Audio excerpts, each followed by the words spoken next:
Beneath the veil of the world, we think we understand there lies a silence that has echoed across the ages. It moves like a faint tremor beneath the familiar stories of creation, a whisper, suggesting that the origins of humanity are far older, deeper, and more fractured than the surface of Scripture reveals. In the dim horizon of ancient memory, there is a question that refuses to die, a question carried through generations like an ember hidden in ash. Who truly fathered the firstborn of humanity's sorrow, the one named Cain? Some manuscripts, long buried beneath dust, speak of a night in Eden, when the boundary between light and shadow trembled. Not as a grand rebellion, not as a thunderous event, but as a subtle distortion, a presence brushing against the purity of the first woman. The garden, the refugee crafted with a precision beyond human vision, held a fragile stillness. Its rivers sang with reflections of a world yet untouched by grief. The trees bowed gently as if listening to the rhythm of the divine breath that moved through every branch. Adam walked within this sanctuary as creatures of innocence, unaware that innocence is a flame easily bent by wind. There, among the leaves that caught the glow of the first dawns, a question formed, silent yet potent. Was the creation we celebrate the full story, or has a missing thread altered the tapestry from the very beginning? Some ancient voices insist that a forbidden presence moved near Eve before the world had even learned to speak of sin. They describe a meeting veiled in mystery, not simply an exchange of words, but the crossing of two natures that should never have touched. The suggestion alone is enough to unsettle the foundations of faith and reason, yet it remains persistent and unblinking. In those fragile first days, the serpent was not seen as a creature slithering through grass, but as a figure marked by an intelligence that did not belong to the innocent order of Eden, a brilliance once aligned with the heavens, now fallen into the curve of a form that hid its defiance. This presence watched the first woman with an attention that was neither brute instinct nor holy purpose, but something far more complex. The garden absorbed this tension without a sound, as if the soil itself recognized the shifting pattern of destiny. Beneath the canopy of perfection, a meeting unfolded, though its details are shrouded in the long shadows left behind. The ancient scribes hint at a moment when Eve stepped too near the border of knowledge and desire, a border meant to remain inviolate.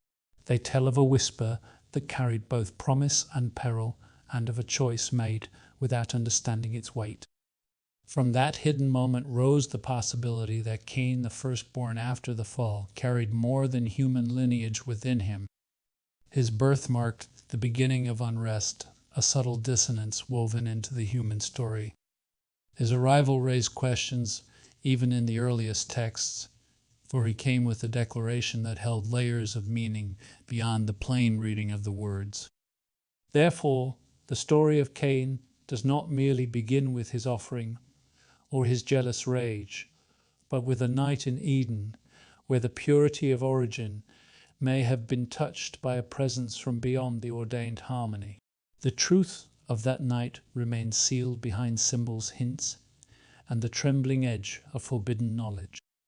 Yet its echo has shaped the path of humanity ever since, urging us to look inward, to seek the mysteries embedded in the first breath of our story, to ask what was gained, what was lost, and what still lies hidden beneath the ancient soil.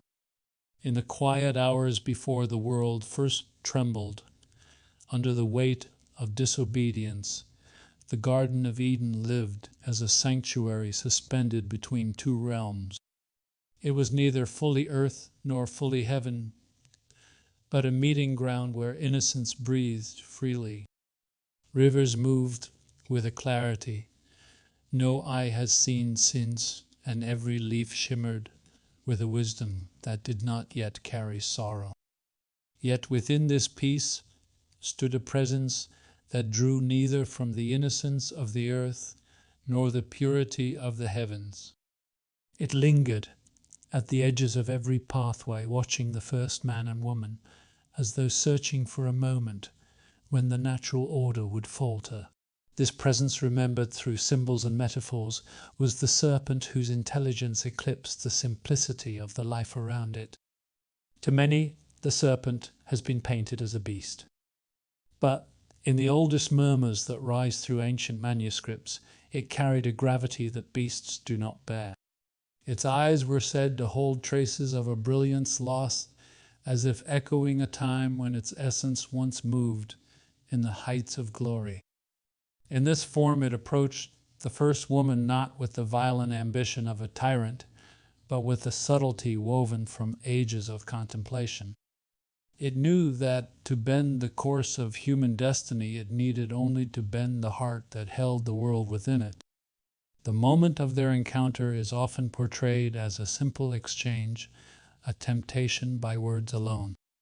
Yet those who search the margins of sacred writings propose something far more layered. They imagined Eve standing at the threshold of a knowledge she was not yet shaped to bear. In the soft air of the garden, where light filtered through unblemished branches, something ancient stirred. A whisper rose, neither fully spoken nor fully silent, wrapping itself around her curiosity. The serpent presented the fruit, but behind the offering was a deeper intent.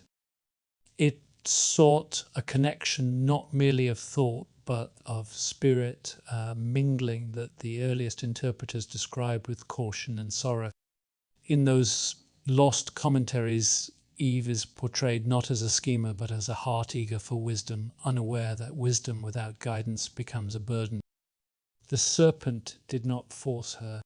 It illuminated the path before her, and she stepped into it, believing she was reaching toward enlightenment. The choice she made reshaped the rhythm of existence. It fractured the harmony that had held the garden in balance, and within that fracture a seed of discord was planted. When Cain entered the world, he bore this tension in his being, a tension that would one day rise to the surface with a force that stained the soil of the earth. But before his story unfolded in full, the garden itself responded to the shift. The light that once wrapped Adam and Eve in gentleness now revealed the vulnerability of their hearts. Their simplicity was no longer intact. They had tasted knowledge, but they had not gained understanding. As they stepped out of the garden into the unguarded world, they carried within them a dual inheritance. One part was shaped by the Creator who breathed life into their dust. The other part was marked by the encounter with a fallen intellect that had woven itself into their story. Cain was born into this tension. His first cry rose into an atmosphere already marked by the aftershocks of the first transgression. Eve looked upon him and felt both wonder and unease, for she sensed something in him that words could not yet frame. His eyes, some ancient scribes suggested, held a depth that did not resemble the quiet gaze of his father Adam. Within those eyes was a flicker of a mind that seemed older than the brief years of humanity. As Cain grew, the land responded to him differently. The soil that welcomed Abel with gentleness resisted Cain, as though perceiving the weight of his inner restlessness. While Abel moved in harmony with creation, Cain worked with the ground as one struggles with a creature that refuses to be tamed. The difference between the brothers was not merely temperament. It was the echo of two paths diverging at the dawn of humanity. The first path sought the divine order, the rhythm intended from the beginning. The second path attempted to shape destiny by force, guided not by surrender, but by the inward pull of self-shaped desire. When Cain prepared his offering, he brought the fruit of the ground, the result of toil. Yet the ground did not open to him in the way it opened to Abel. His hands carried labor, but his heart carried unrest. Abel, tending his flock, brought the firstborn, a gesture that rose from trust rather than struggle. Creation itself seemed to witness these offerings, and the Creator, who sees beyond the surface, looked not upon the objects, but upon the spirits giving them. Cain felt the sting of rejection, not as a simple disappointment, but as a deep fracture, as though the world had spoken a truth he could not bear. His heart, already carrying the memory of that ancient tension from Eden, swelled with an unrest that soon became resentment. In this moment, the shadows that had once brushed the edge of Eden reached toward him. His anger was not only toward Abel, but toward the destiny he felt slipping beyond his control. Before the path would darken further, a question rises for those who listen today. When the heart feels the weight of envy or the tremor of pride, do we not still stand where Cain once stood at the crossing between surrender and rebellion? Have you ever felt that crossroads within your own life where one step leads toward light and the other toward shadow? If you feel that moment now, it is a sign you are listening not only to the story, but to the echo it casts within your spirit. Thank you for being here and witnessing these ancient currents that continue to move beneath the human heart. The days that followed the first offerings carried a weight that neither Cain nor Abel fully understood. The world had only begun to feel the trembling that radiated from the ancient choice in Eden, yet already the consequences were shaping the paths of those born beneath its shadow. Cain walked through the fields with a heaviness that settled upon him like a cloak woven from grief and defiance. The soil resisted his touch, not out of spite, but as if sensing the unrest that pulsed within him. Every furrow he shaped seemed to echo the silent question rising from the depth of his being. Why did the Creator look with favor upon the offering of his brother, yet let his own offering fall like dust into silence? Abel, meanwhile, moved with a gentleness that did not come from naivety, but from an alignment with the quiet rhythm that still flowed faintly through creation. His flocks responded to him as if recognizing a harmony that Cain struggled to find. When Abel lifted his gaze toward the heavens, he did so with trust, not certainty, and this trust formed a bridge between his heart and the breath of the divine.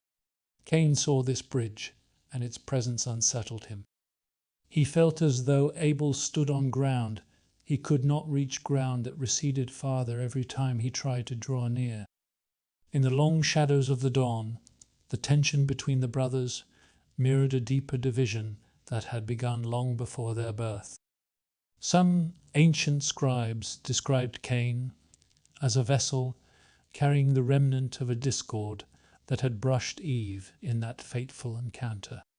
They believed that this discord was not a curse placed upon him, but a fracture within the very fabric of his inner world. It was this fracture, they said, that gave his eyes a depth too dark for the early days of humankind. Yet beneath these layers of interpretation lies a simpler truth. Cain yearned for acceptance, yearned for the sense that the Creator saw him with the same tenderness shown to Abel. His longing was not evil, it was human, but longing untempered by humility becomes a flame that consumes rather than warms. As Cain wrestled with this burden, the garden long lost began to echo within his memory, though he had never seen it. His spirit felt the phantom of a paradise that once held humanity in its embrace. The absence of that harmony gnawed at him. It shaped the contours of his thoughts, urging him toward a belief that destiny had been set against him from the beginning. Across the fields, Abel sensed the growing turmoil within his brother, but he could not reach the core of it. He spoke with patience, calling Cain to walk beside him to share the weight of the day, but Cain felt each gesture as a reminder of his own perceived insufficiency. The space between them widened not by malice, but by the slow erosion of trust. In the evenings, as the sun drew long strands of amber across the earth, Cain would sit alone, feeling the stirrings of something ancient beneath his thoughts. It was a whisper without form, a memory of dissonance that once moved through the serpent in Eden. This whisper did not command.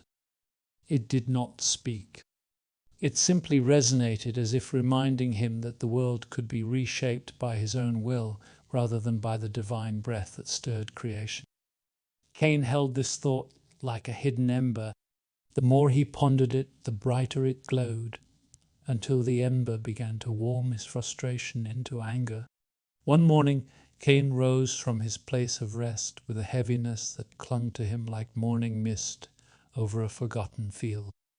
He looked toward the horizon where Abel tended his flocks with the quiet steadiness that had always set him apart. The sight of his brother, gentle yet strong, faithful yet unburdened, stirred a storm within him. This storm was not born from hatred. It was born from the belief that he had been cast aside, a belief grown from misinterpretation, emotion, and the echoes of a fracture older than himself. Cain walked toward Abel, carrying with him a world of turmoil. Abel turned to greet him, sensing the gravity in his presence. For a moment there was silence, a stillness so fragile that it felt as though creation itself held its breath. In that fragile pause, two paths lay before Cain. One path led toward reconciliation, the other toward a darkness that would alter the course of human history. Ancient commentary suggests that the divine voice had gently warned Cain before this moment, offering him a choice, calling him to mastery over the turmoil within. But the whisper of self-formed ambition rose louder, drowning the still guidance of the divine. Cain stepped forward, and the world shifted. What happened in that field has been told in many forms. Some say the earth cried out, others say the sky dimmed. What remains certain is that the first shedding of human blood marked a turning that echoed across generations. Yet even as Abel fell, Cain did not feel triumph. He felt only the widening of the fracture he had carried since birth, a widening so deep that it swallowed his peace entirely. The land itself recoiled from the act as though creation mourned. Cain stood in the shadow of his deed, feeling the weight of a destiny he could not escape.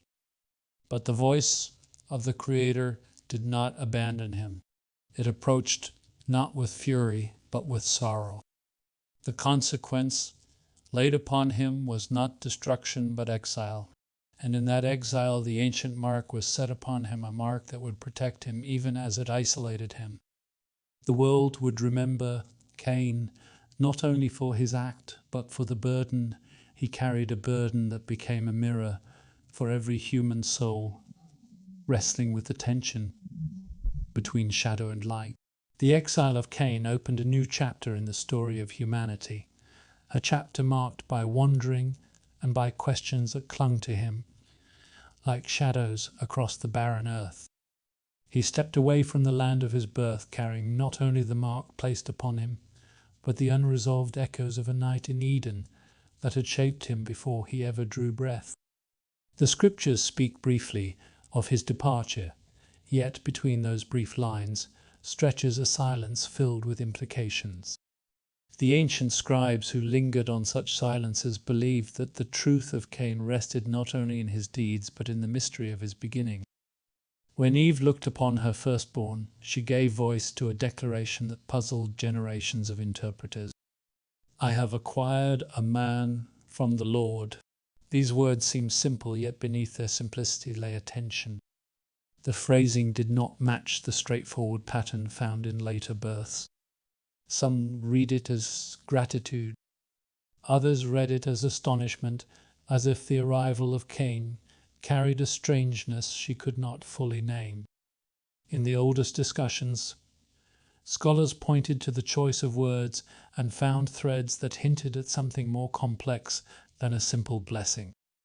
The absence of the familiar expression for marital union before the birth of Abel added to the puzzle.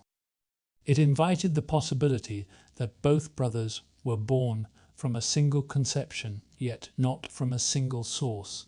This suggestion, as unsettling as it is, does not arise from imagination alone. It arises from the structure of the text and from ancient traditions that trace the origins of humanity through both divine and shadowed paths. The thought alone casts a new light upon the tension between the brothers. It allows us to see Cain not merely as the first murderer, but as a being born into a world already fractured by forces beyond his control.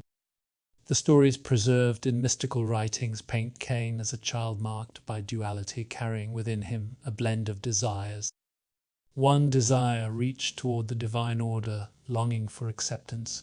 The other desire turned inward, longing for dominion. This duality was not simply a matter of personality. It was rooted in the question of his origin. If a presence from beyond the harmony of Eden had touched Eve, then Cain could have inherited echoes of a nature not intended to be part of the fabric of humanity.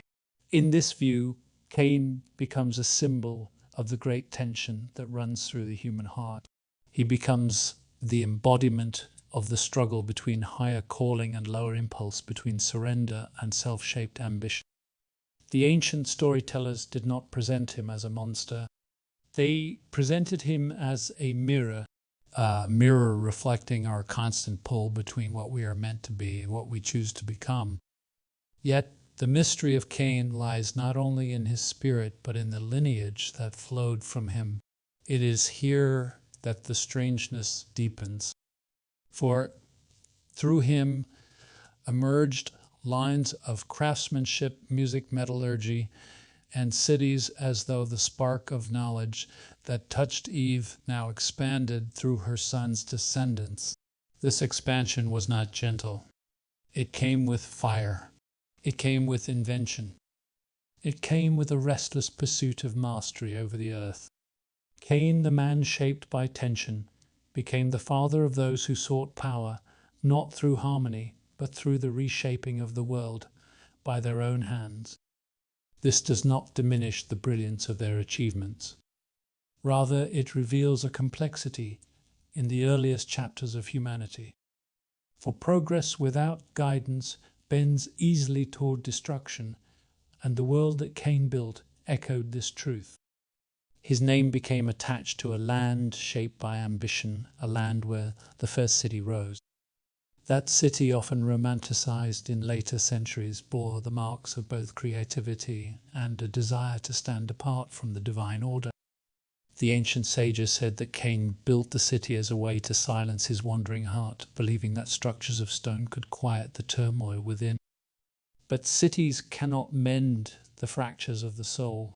They can only reflect them. As generations grew from his lineage, the fracture deepened. Violence multiplied, pride hardened. The earth felt again the tremors of disharmony that had first brushed Eden. Yet even in this lineage, glimmers of creativity continued to shine. Their hands shaped instruments that carried melodies across the land. Their tools forged metals that allowed humanity to carve its place in a world no longer softened by paradise. Through this we see a portrait layered with brilliance and sorrow, as though Cain carried in his blood both the hunger for knowledge and the weight of its consequences. In this light, the question of his father becomes not a mere curiosity, but a heart of the mystery. If he was born from a union touched by a fallen intellect, then his lineage becomes the unfolding of that ancient dissonance through human history. If, on the other hand, he was simply shaped by the trauma of the fall, then he represents the human struggle to rise above the consequences of our own failures. Either path leads us to the same truth. The story of Cain is not confined to the ancient world. It moves through every age, through every soul that wrestles with envy, pride, longing, and the deep ache for recognition. In his birth and in his burden, Cain becomes the symbol of the inner conflict that defines humanity. He stands at the threshold of the broken world that followed Eden, carrying the weight of a lineage that continues to echo in us. If we dare to look closely at his origins, we may find that the mystery surrounding Cain is not simply about him. It is about the story that lives in us, the story of a world caught between the remnants of a lost paradise and the shadows of an ancient encounter that still whispers beneath the surface of our nature.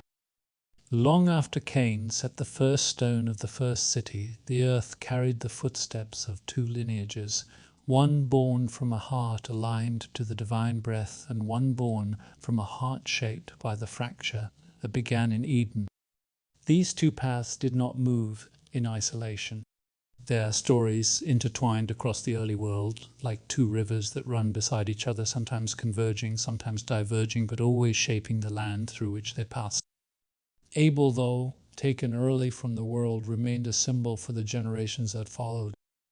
He represented the quiet fidelity that creation still remembered, a fidelity that echoed the lost harmony of the garden. Even after his voice fell silent in the field, the memory of his offering became a measure against which all offerings would be weighed. Not a measure of fruits or flocks, but a measure of the heart. In the days after Abel, Cain's restlessness carved itself deeper into his being. The city he built bore his name and his struggle.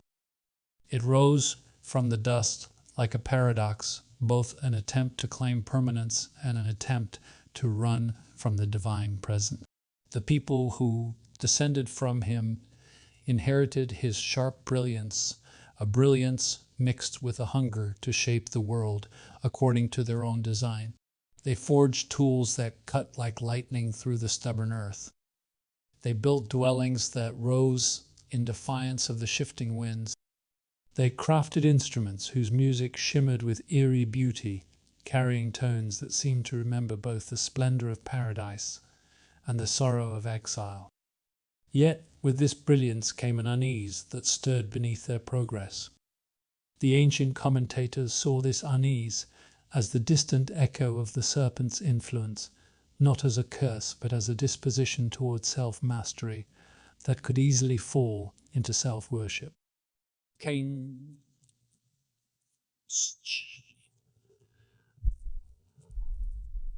Sometimes it opened in generosity, yielding harvests and discoveries. Other times it recoiled, as if sensing that the brilliance shaping it carried within it a dissonance inherited from the earliest days. Among the descendants of Cain emerged figures like Jubal, whose hands coaxed music from strings and pipes, and Tubal-Cain, whose skill with bronze and iron brought forth tools that reshaped the world. Through them, humanity learned the art of bending fire, metal, and sound. These were great gifts, yet gifts that bore a double edge, where they could serve creation or wound it. Their brilliance was not darkness, but it was untethered, finding no anchor in the divine order that had once guided the first breath of creation.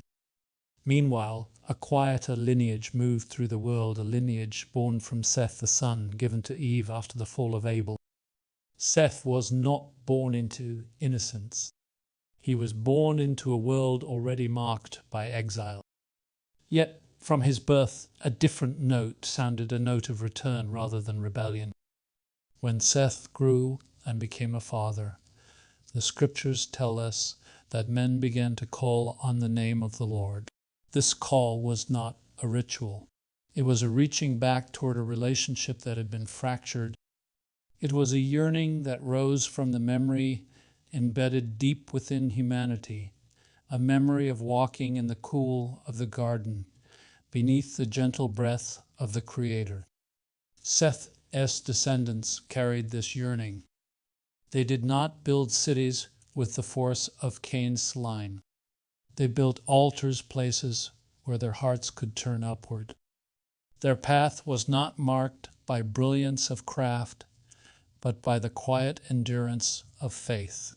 They moved through the world like a gentle current, carving not monuments of stone, but monuments of remembrance. While Cain's lineage carved the earth, Seth's lineage sought to mend the distance between heaven and earth. This contrast was not one of good versus evil. It was a contrast of direction. One reached outward into mastery. The other reached upward into communion.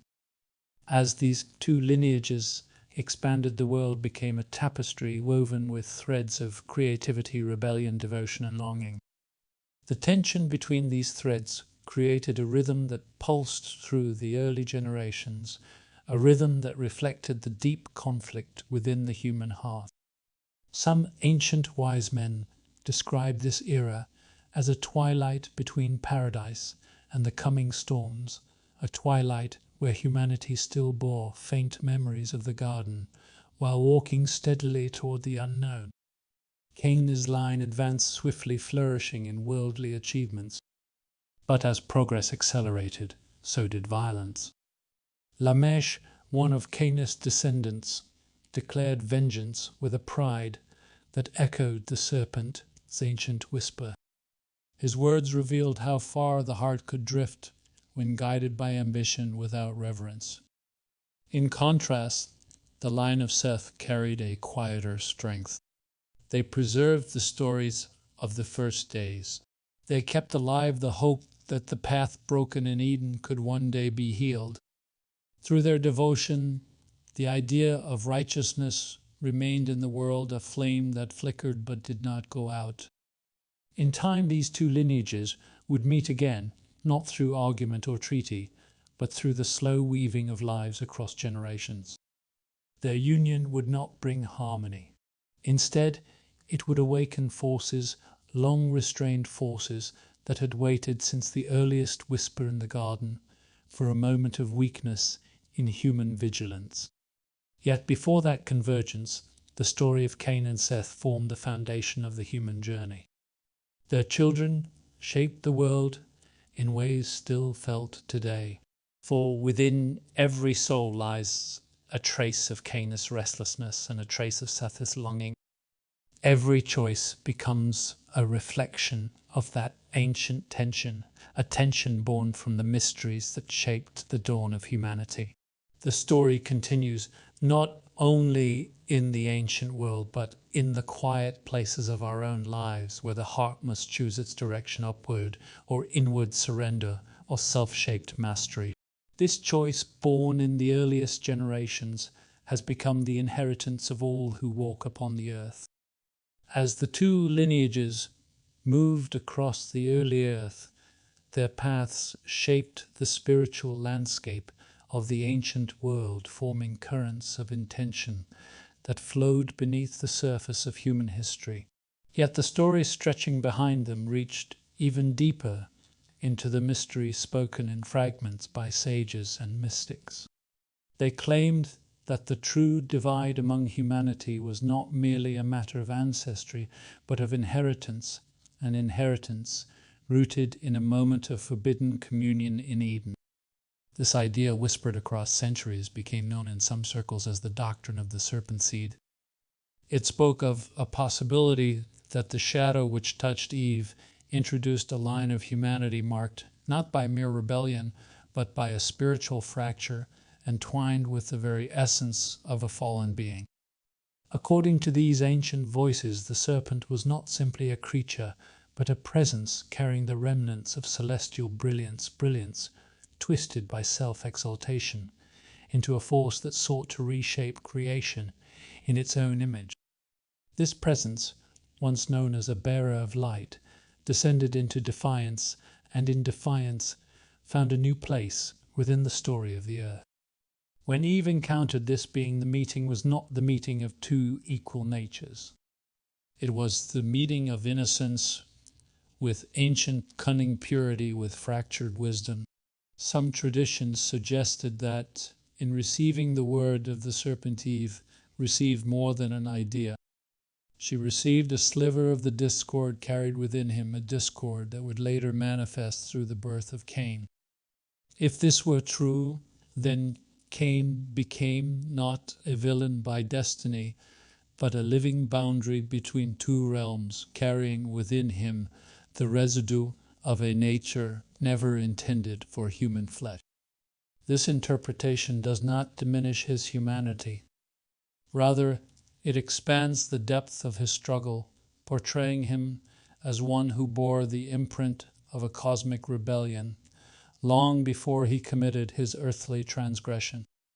Through this lens, the serpent seed doctrine is not merely a theory about lineage.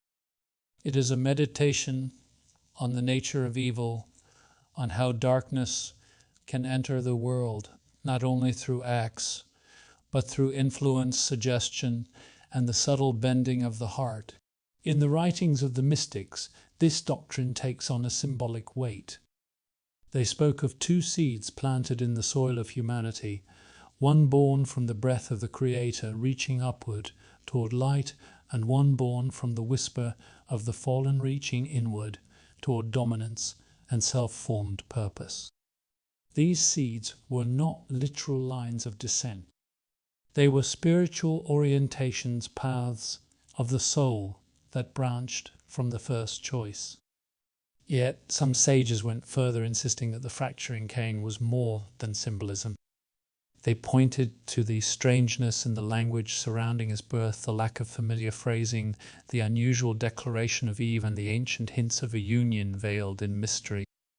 They spoke of Cain as the first to carry a divided nature, a nature torn between the remnants of divine breath and the echo of a fallen will. In their view, Cain embodied the perpetual conflict that shaped the destiny of humankind, a conflict that would appear again and again in the stories of kings and prophets, nations and wanderers. As these ideas spread, they took root in the minds of those who searched for explanations behind the violence and corruption that spread through the ancient earth. They saw in Cain's legacy the seeds of rebellion, ambition, and the desire to bend creation to human control. Yet they also acknowledged the brilliance that emerged from his line, a brilliance that seemed to reflect the ancient light once carried by the serpent before his fall. This dual nature became a theme in early mystical writings, a theme expressing that humanity itself was caught in a cosmic struggle far older than the world we walk upon. They described the rise of violence in the line of Cain as a reflection of the fallen will, a will that sought to establish its own order apart from the Creator. Lamech, with his boast of vengeance, became a symbol of this path, a symbol of the human heart fully surrendered to the echo of the ancient fracture. By contrast, the line of Seth was seen as the bearer of the promise, the quiet thread through which the memory of paradise would be preserved.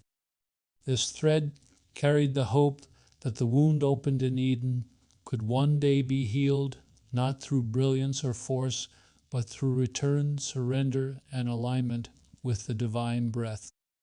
As generations passed, the doctrine of the serpent seed evolved. Some rejected it entirely, fearing its implications. Others embraced it, using it to frame the battle between light and shadow that seemed to pulse through the earliest stories of humankind. Yet the wisest among the mystics urged humility.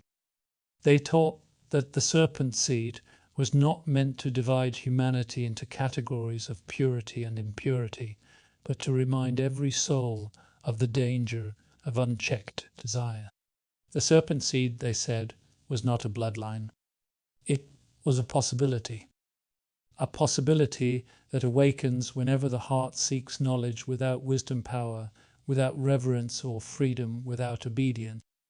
In this way, the doctrine becomes less a claim about Cain and more a mirror held before humanity. It warns that the fracture of Eden still whispers in the world, inviting the heart to shape its own order apart from the Creator. And yet it also promises that the seed of the woman, the seed of surrender and trust, still moves through history, carrying the hope of restoration. Seth's lineage preserved this hope. Cain's lineage revealed the consequences of wandering from it. Together, they formed the tensions that define the human story. Through this tension, humanity learned both the brilliance of creativity and the sorrow of corruption. It is within this interplay that the ancient whispers about Cain's origins continue to live, not as doctrine to divide, but as a meditation on the spiritual forces that shape us, the unseen currents that guide the choices of every heart, and the enduring hope that the human soul can still turn toward the light that first breathed life into the dust. As the generations that followed Cain took root across the earth, the world awakened to a new pulse, a rhythm shaped by hands that learned to command fire, metal, and melody. The children of Cain grew into a lineage marked by invention and restlessness.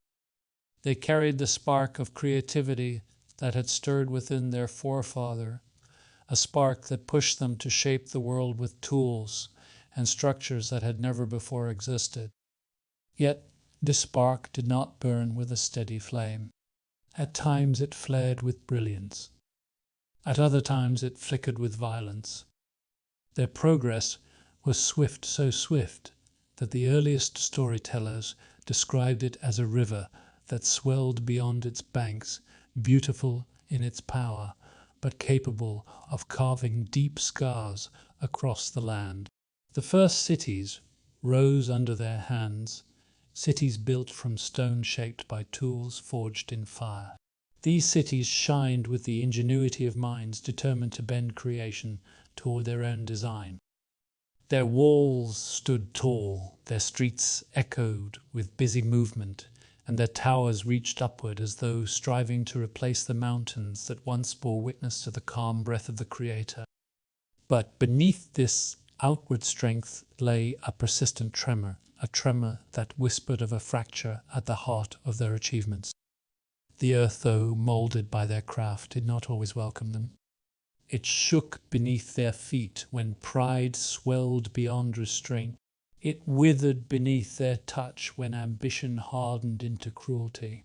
The ancient sages described this relationship as a struggle between a fractured nature and a world that still remembered the harmony of Eden.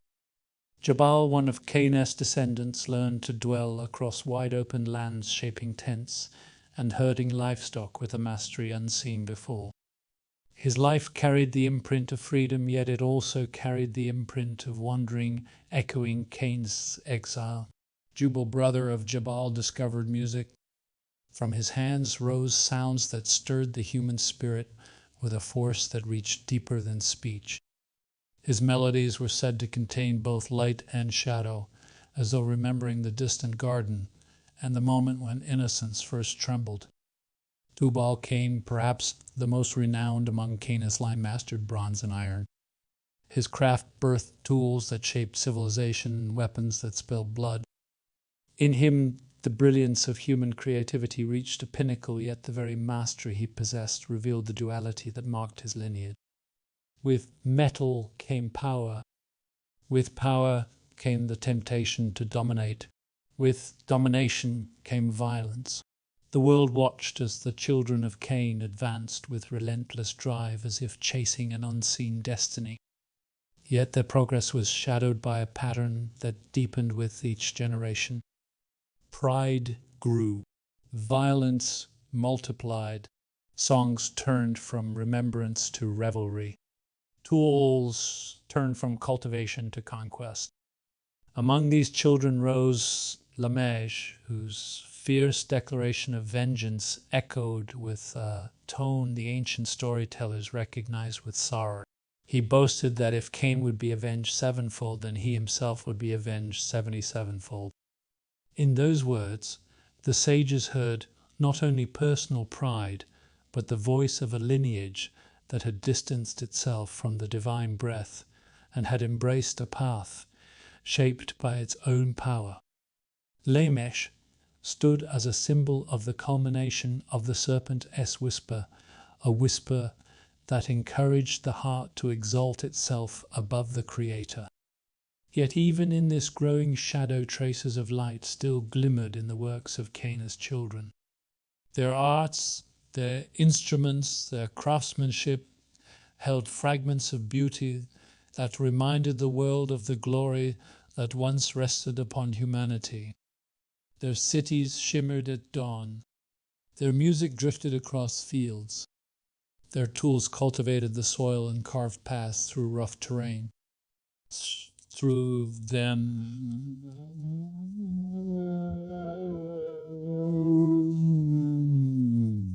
but their brilliance, untethered from reverence, gained the character of a flame, without a hearth burning fiercely, yet without the safety and warmth offered by the divine order. Over the ages, the mystics reflected upon the line of Cain, not simply as a historical lineage, but as a symbol of the human capacity to rise in ingenuity while falling in wisdom. They saw in Cain's line the story of the soul that attempts to build a world without the guidance of the Creator crafting wonders, yet losing the anchor that keeps power from devouring purpose. This perspective does not condemn them. Instead, it reveals the complexity woven into the human heart. For within every soul lies the potential of Tubal-Cain-esque mastery, the allure of Lamech-esque pride, the creativity of Jubal-esque music, and the wandering spirit of Jabal-esque journey. These traits are not foreign to us.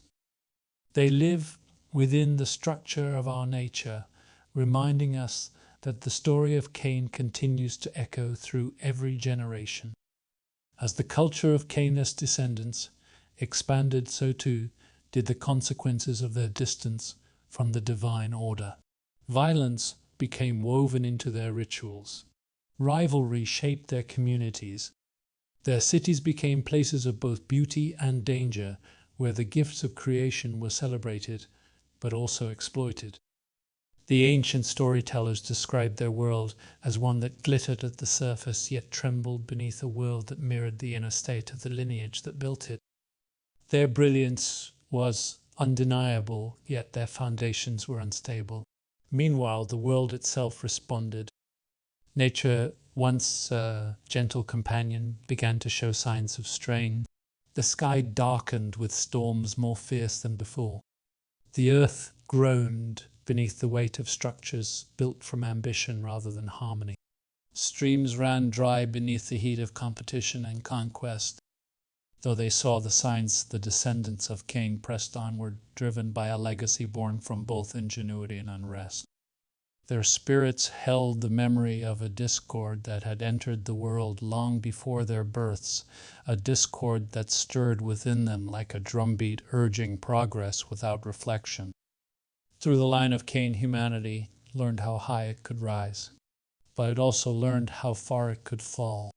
Their story stands as a vast mirror held before the human soul, reflecting not only the achievements that shape civilizations, but the dangers that emerge when creation is pursued without remembrance of the divine breath that first gave life to the dust.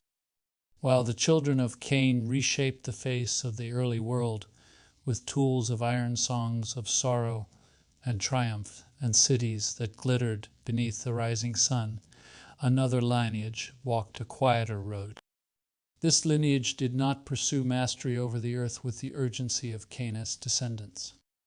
Instead, they carried within them a longing, a faint yet persistent echo of the garden they had never seen.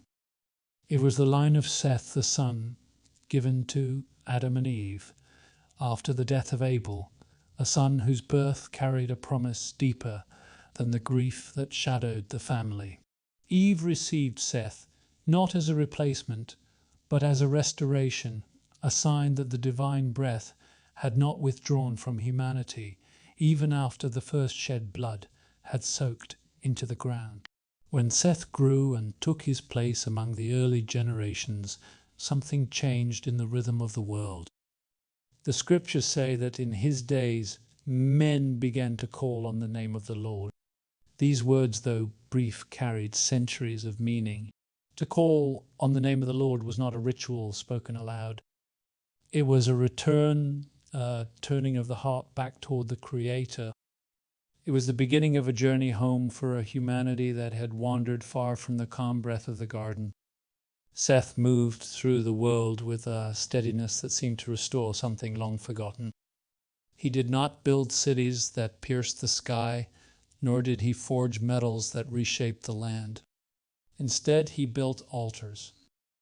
He raised stones in quiet places where the earth still remembered the footsteps of the divine. These altars became the first sanctuaries of a fallen world, places where the longing for communion with the Creator could rise like a fragrance above the dust. Seth's children inherited this longing. Each generation grew like a gentle stream running beside the torrential river Cain's line. While the children of Cain carved monuments of ambition, the children of Seth carved remembrance into their hearts. They passed down stories of the first days, not tales of conquest, but tales of the breath that had once moved through the garden, tales of the voice that had walked with their ancestors in the cool of the day. Among the descendants of Seth rose Enosh, whose life deepened the practice of calling upon the divine. Under his guidance, prayer took root in human language. It became a bridge between the frailty of earth and the glory of heaven. Prayer was not a plea for power, but a posture of surrender and acknowledgement that humanity could not heal the fracture of Eden through its own strength. As time stretched forward, the world began to shift again. The children of Seth multiplied, carrying the ember of righteousness through the generations.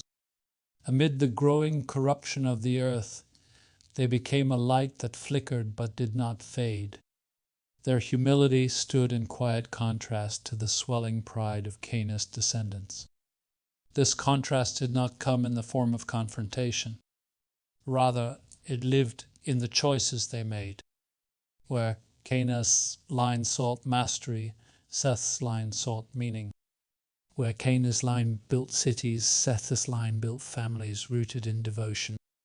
Where Cain's line claimed power, Seth's line sought wisdom. One lineage reshaped the world through force. The other restored the world through faith. Yet even as these two currents wove through the ancient world, they were destined to converge. The boundary between them was not made of stone. It was made of hearts, and hearts are not easily contained. Across the early centuries, the children of Seth looked upon the achievements of Cain's line with wonder. The music, the craftsmanship, the cities that lit the horizon with their glow all seemed to shimmer with the promise of a world made beautiful by human hands. But beauty without discernment carries danger. And the children of Cain, seeing the quiet devotion of Seth's line, were drawn by a curiosity that mingled admiration with desire. As families interwove and paths crossed, the distinction between the lineages began to blur. The sages wrote that this blending marked the beginning of a great turning, a moment when the humble faith of Seth's children encountered the restless ambition of Cain. This encounter awakened forces older than both lines' forces that had watched humanity since the first light of the garden. For in those days, the world began to attract the attention of beings who had once walked among the stars. The mystics believed that the faith of Seth's line drew the gaze of heaven, while the brilliance of Cain's line drew the gaze of those who had fallen from it. Seth's descendants continued to walk in righteousness, but the world around them groaned under the weight of growing corruption. Violence spread across the land like a shadow stretching from horizon to horizon. Music lost its innocence. Tools became weapons. Cities became fortresses. And yet, in the midst of this rising tide, the children of Seth held fast to the quiet remembrance of the divine breath. They carried within them the hope that the fracture opened in Eden could still be healed. This hope reached its height in the life of Noah, a descendant of Seth, whose heart found favor in the eyes of the Creator. Noah did not rise from brilliance, but from devotion. His righteousness was not the absence of flaw, but the presence of alignment. He walked with the Creator as Adam once had walked. Through Noah, the lineage of Seth became the anchor that preserved the possibility of restoration when the world around him spiraled toward ruin. The story of Seth's line stands as a gentle reminder that righteousness does not always roar. Sometimes it walks quietly through generations, carrying the truth like a lantern through the darkness. And though the world may tremble with the noise of ambition, it is often the quiet path that holds the keys to redemption. In the generations that followed the rise of Seth's quiet lineage and the restless brilliance of Cain's, the earth became a realm of deep tension, as if creation itself stood between two tides, pulling it in opposite directions. The children of Cain continued to build cities that glittered with ambition, while the children of Seth walked with reverence beneath the sky, seeking alignment with the breath that had shaped Adam from dust. Yet the world did not remain untouched by other forces.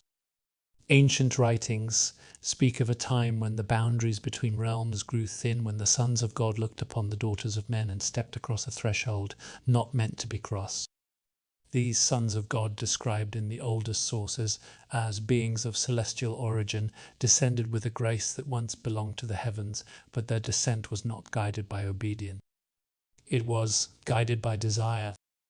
They saw the beauty of the daughters of men and took them as wives, not with the tenderness of covenant, but with the boldness of beings accustomed to power. From these unions came children who bore a strange magnitude, children the ancient texts called giants, mighty ones, men of renown. They were the Nephilim, echoes of a union that broke the order set in place at the dawn of creation.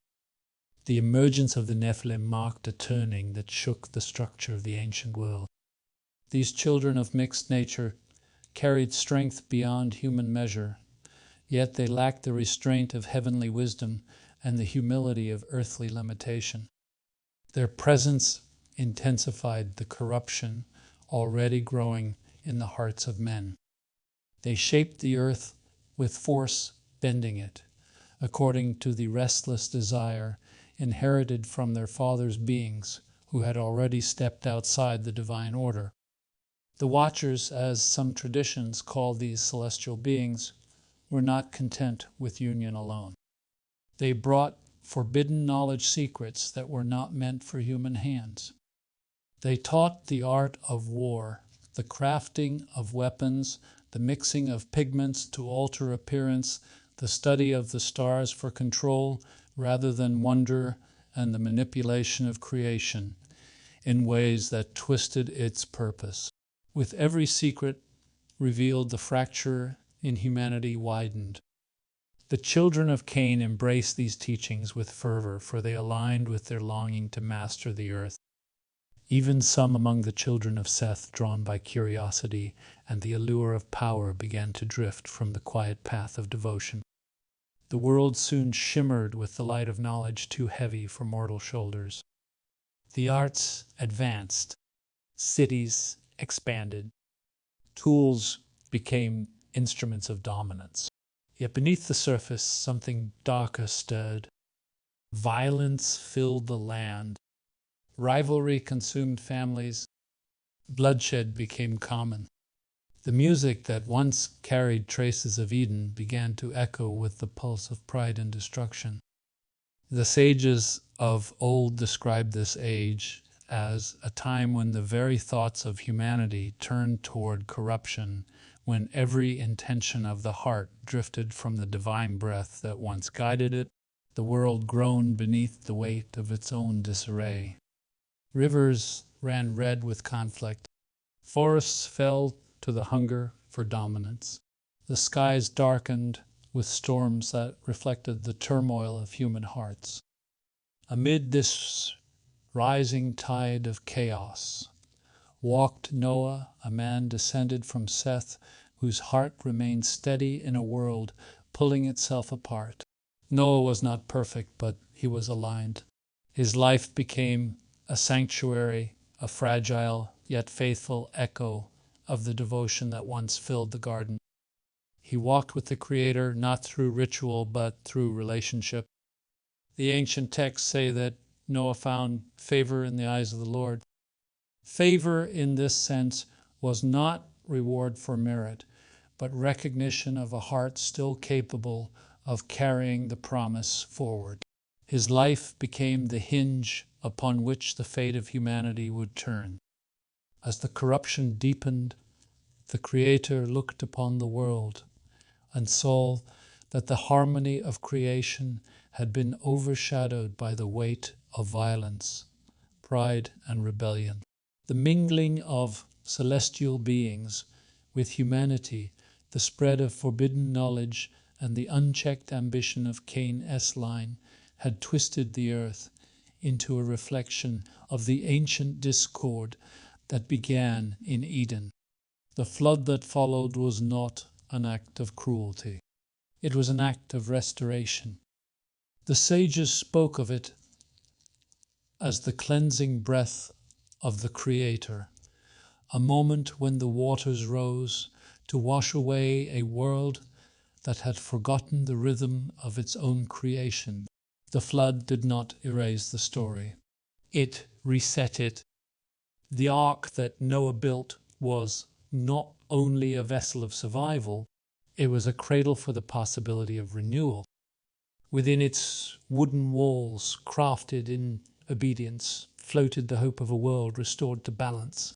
The rain fell for many days, and the waters lifted the ark above the violence that had covered the earth. The storm roared, yet within the ark was a stillness shaped by faith.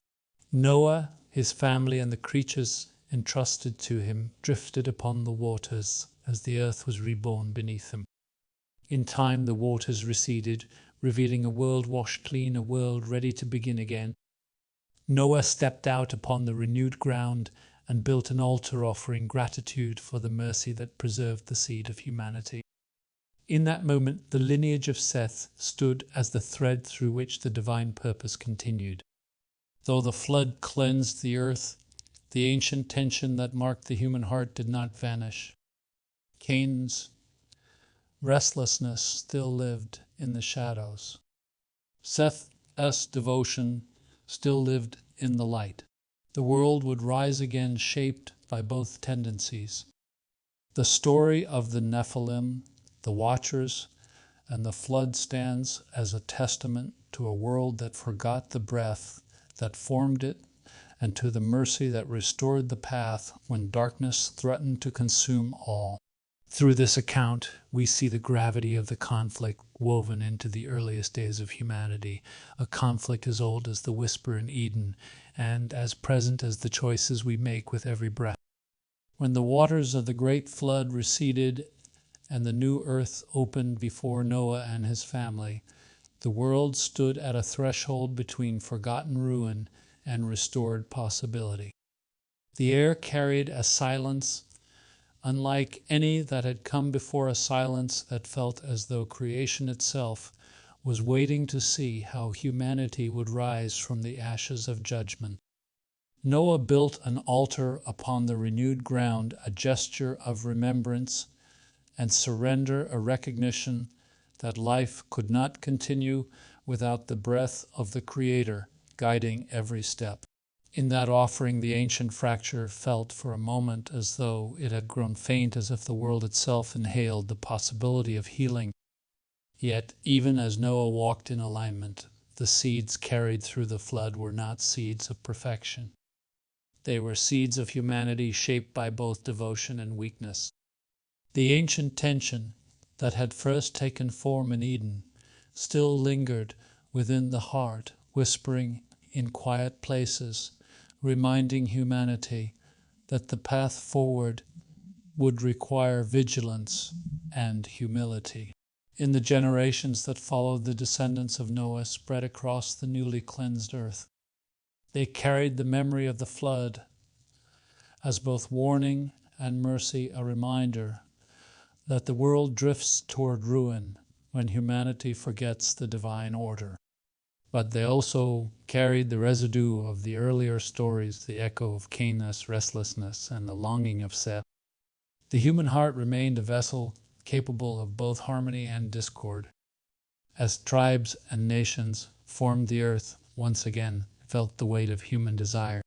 Some sought wisdom, walking in reverence beneath the sky, seeking the presence that had guided the earliest generations.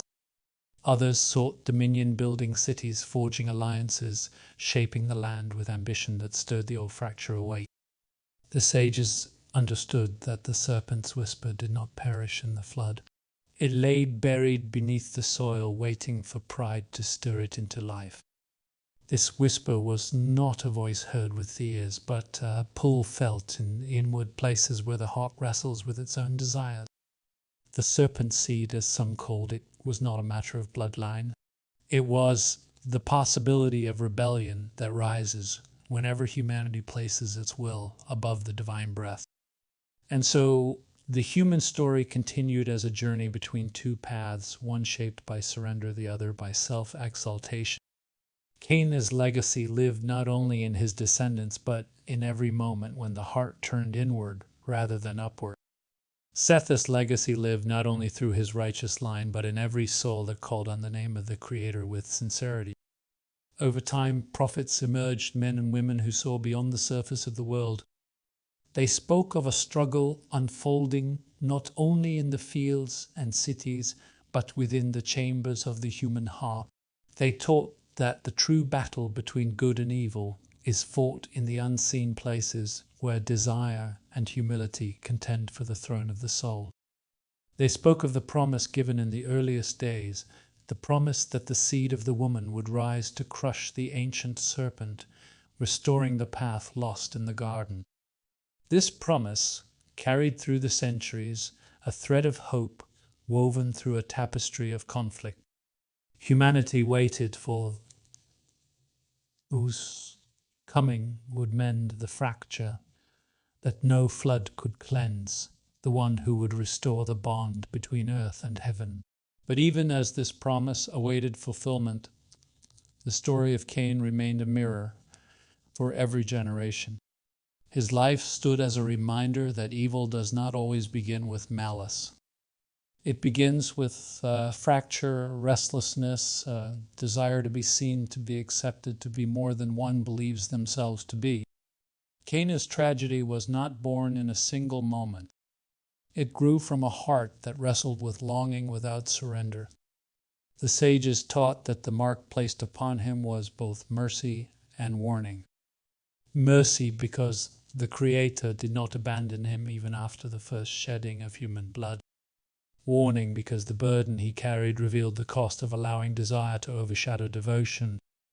As humanity moved through the ages, the story of Cain became not only history but metaphor. It taught that each person stands at the crossroads that once confronted him, the crossroads between surrender and self-shaped ambition. The serpent's whisper still beckons, offering knowledge without wisdom, power, without humility, destiny, without obedience. But the breath of the Creator still calls as well, inviting the heart to walk in the quiet path, remembered by Seth's descendants. In this tension, the human journey takes its shape.